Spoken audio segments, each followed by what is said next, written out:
Rồi ok, mình đi farm đá này mấy anh em. Đầu tiên tôi sẽ giới thiệu với mọi người nó là cái gì trước nha. Rồi, đây. Các bạn đến cái khu vực này.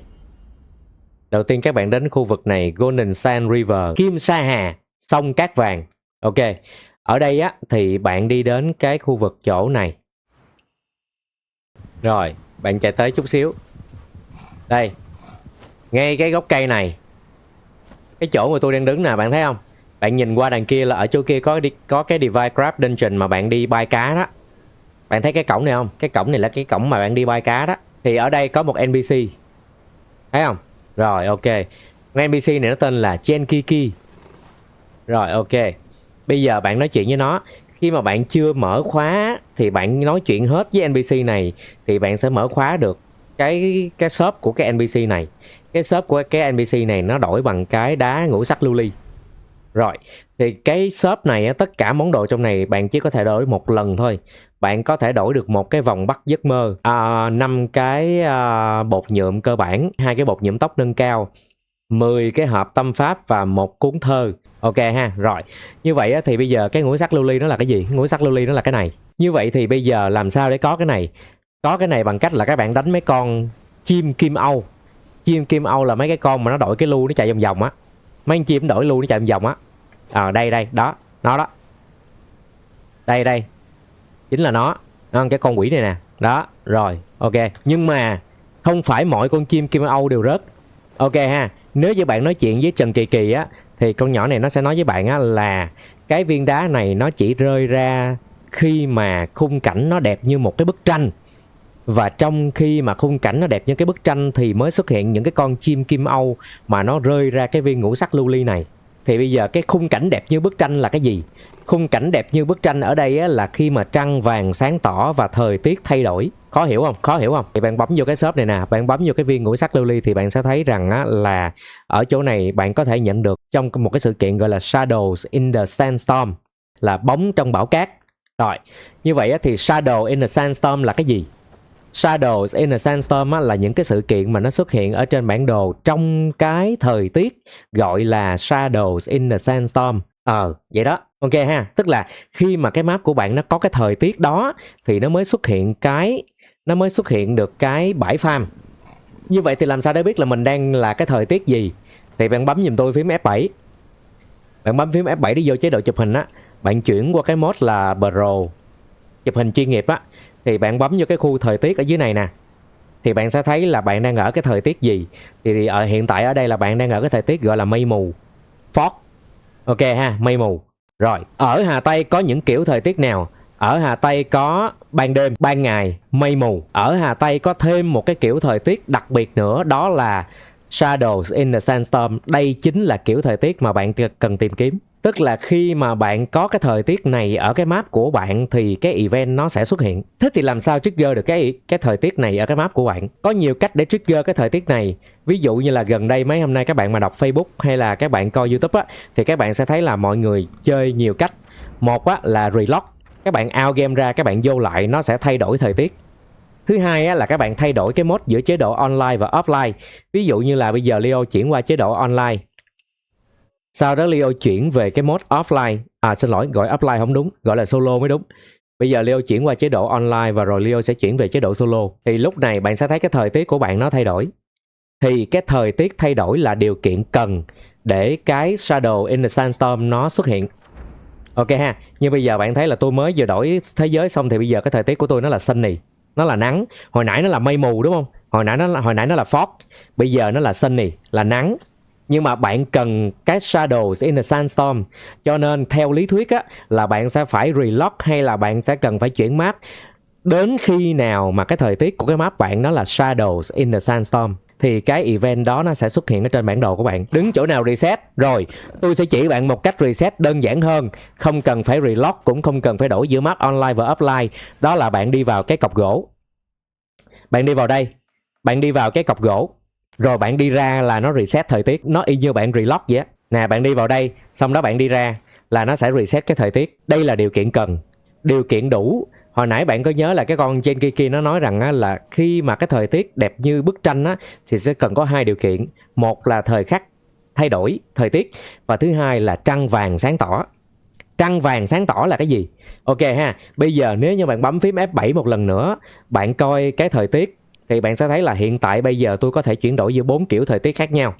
Nhưng nếu như mà tôi chỉnh cái đồng hồ của tôi đến 6 giờ chiều, 6 giờ rưỡi chiều, thì tôi chỉnh qua cái thời tiết tôi sẽ không còn thấy cái fog và cái shadow in the sandstorm nữa. Tương tự nếu như tôi chỉnh cái đồng hồ của tôi đến khoảng 5 giờ sáng, thì tôi chỉnh qua cái thời tiết nó cũng không có shadows in the sandstorm. Từ cái điều này chúng ta rút ra rằng đó là cái shadows in the sandstorm của bạn nó chỉ có thể được trigger trong khoảng từ 6 giờ sáng đến 6 giờ tối. Bây giờ là 6 giờ sáng thì tôi bấm qua thời tiết tôi sẽ thấy nó.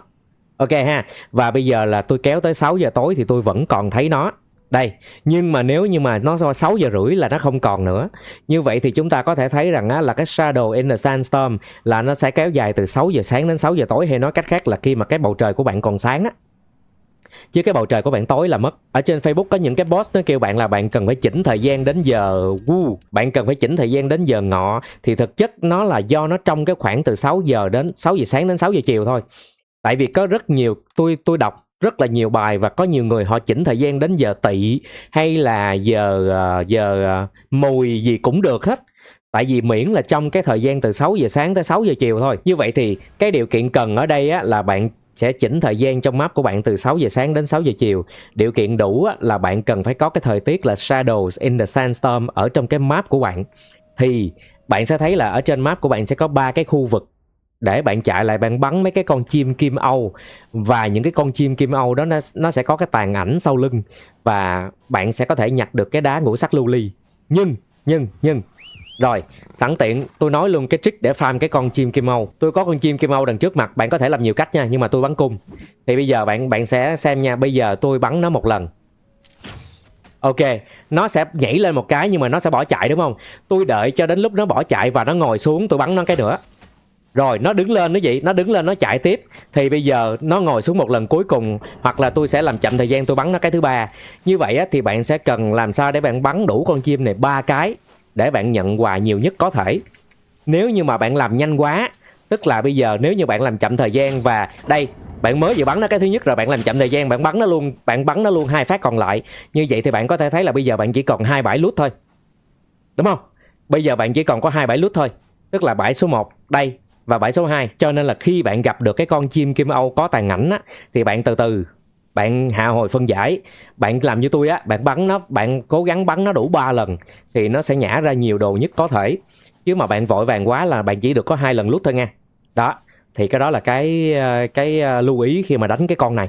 Rồi, nhưng mà tất cả mọi thứ chúng ta đã rõ hết rồi. Vậy thì bây giờ vấn đề là làm thế quái nào mà ra được cái Shadows in the Sandstorm đây? Tất cả câu trả lời cuối cùng hợp lại ở 2 chữ nhân phẩm. Giờ bạn phải làm cách nào để trigger được cái thời tiết đó thì mới làm được thôi, chứ còn không thì không còn cách nào khác. Nhưng chúng ta có thể không may mắn, nhưng mà anh em chúng ta đông, đúng không?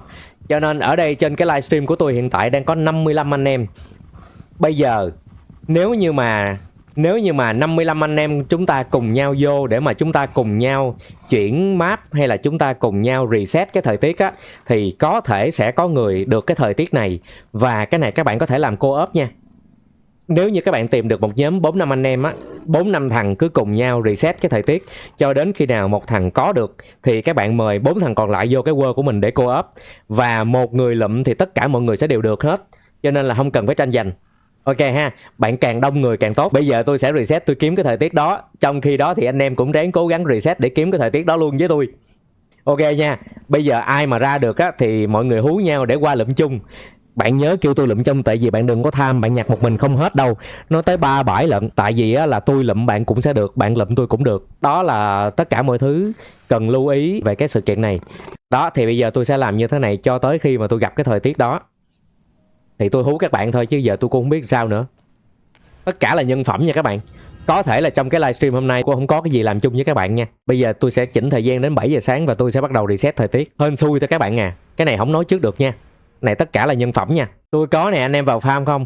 Ê cho tôi với, cho tôi vô với, cho tôi vô tôi làm content coi. Rồi khi đi vào thế giới của người khác á, thì các bạn chú ý là chỉ có chủ của thế giới đó mới thấy được cái thời tiết Shadow in a Sandstorm, cũng như là thấy được vị trí của những cái bãi sự kiện. Bạn sẽ không thể nhìn thấy được, cho nên á là bạn sẽ nhờ chủ của thế giới đó họ đánh dấu để bạn đi đến và đánh nha. Và thêm một điều nữa đó là những cái con chim Kim Âu mà có tàn ảnh nè, thì chủ thế giới đó họ nhìn con chim Kim Âu này di chuyển nó cũng để lại tàn ảnh, nhưng mà riêng bạn á thì bạn phải bắn vào con chim Kim Âu đó để nó di chuyển bạn mới nhìn thấy con chim nào có tàn ảnh. Cho nên tốt nhất á, là bạn cứ nhờ chủ quơ bắn và bạn đi lụm giùm người ta.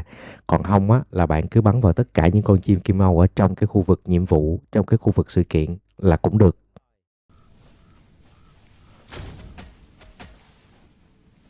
Ok ok, bạn bắn đi tôi lụm cho.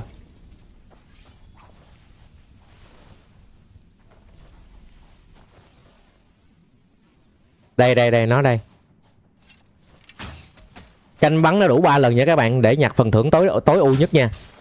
Canh bắn 3 lần để nhặt phần thưởng tối ưu nhất. Mỗi ngày bạn sẽ có một số giới hạn nhất định để nhặt cái ngũ sắc lưu ly này, cho nên á, là nếu như bạn không thể nhặt được nữa thì ngày mai làm tiếp nha. Khi mà thời tiết thay đổi, Shadows in a Sandstorm mất đi, thì bạn sẽ không thể tham gia vào cái sự kiện này được nữa. Cho nên á, là lúc nãy Leo mới nói bạn là đừng cố gắng nhặt tất cả một mình, mà hãy chơi co-op nha. Ok rồi, hãy rủ anh em làm cùng để bạn nhân 4 nhân 5 cái tỷ lệ, chứ đừng có cố gắng làm một mình nha. Rồi, cảm ơn bạn Saifiel rất nhiều vì đã giúp tôi làm cái video này. Không biết cảm ơn bạn kiểu gì đây. Cảm ơn KK Thích Mi, cảm ơn Trâm Anh, cảm ơn Tư Diêu đã giúp tôi farm mấy cái cục này nãy giờ. Cảm ơn các bạn rất là nhiều nha. Cảm ơn, xin chân thành cảm ơn. Và thật sự ra thì như Leo nói với các bạn á, là cái xì tai chơi game của tôi là chiêu chiêu. Tôi không có ý định là tôi sẽ cắm mặt 40-45 phút và tôi reset một mình để tôi kiếm cái thời tiết này đâu. Tôi rất muốn làm cùng với anh em. Còn nếu như mà không có anh em làm cùng thì tôi sẽ đi co-op. Đó, tôi sẽ lên livestream tôi rủ mọi người làm chung. Và tôi chỉ cần kiếm một cái thôi các bạn à. Thật sự là tôi chỉ cần kiếm một cái thôi. Để làm cái gì? Tôi chỉ cần kiếm một cái để tôi mở cái cuốn tập thơ thôi. Tôi không cần phải kiếm full. Từ từ cũng được, cái chuyện full trước sau thì cũng full thôi. Trước mắt tôi chỉ cần kiếm một cuốn để tôi mua cái tập thơ thôi. À đó, để tôi mua cái tập thơ này thôi. Cho bạn nào hỏi là cái cục này đã làm cái gì. Đó, thì để đổi cái tập thơ này, và nó là cực kỳ quan trọng. Tại vì nó sẽ là một cái tập thơ mà bạn bỏ vào cái cuốn này.